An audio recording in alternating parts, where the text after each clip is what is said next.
In ons gesels oor visie, is een van die gedagtes of beginsels, kry eers afstand.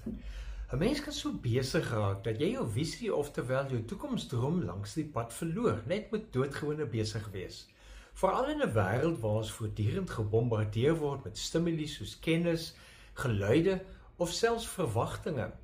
Iemand het eendag gesê, ons kan so besig raak met die dinge van God, dat ons vergeet van die God van die dinge. Dit is opvallend dat Jesus 'n doelbewuste keuse gemaak het om eers te onttrek van die skares. Op hierdie manier kon hy slaag daarin om naby sy Vader te bly en God se wil en wens te gehoorsaam en daarin te leef. Ons lees byvoorbeeld in Markus 1 vers 35. Die môre vroeg, toe dit nog nag was, het hy opgestaan en buitentoe gegaan na 'n eensame plek en daar gebid.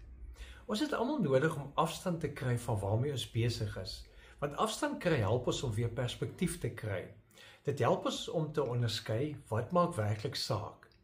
Nou visie word nie soseer gevorm in die besig wees met alles nie, maar in die bewus wees van God, en daarvoor moet jy afstand kry van die ander goeters en tyd maak vir God. Kaplan beskryf in sy Attention Restoration Theory dat korttermyn afstand kry van stresvolle stimuli, soos byvoorbeeld om tyd deur te bring in stilte, in die natuur of in afsondering. Dit help ons om verstandelik weer helderheid te kry.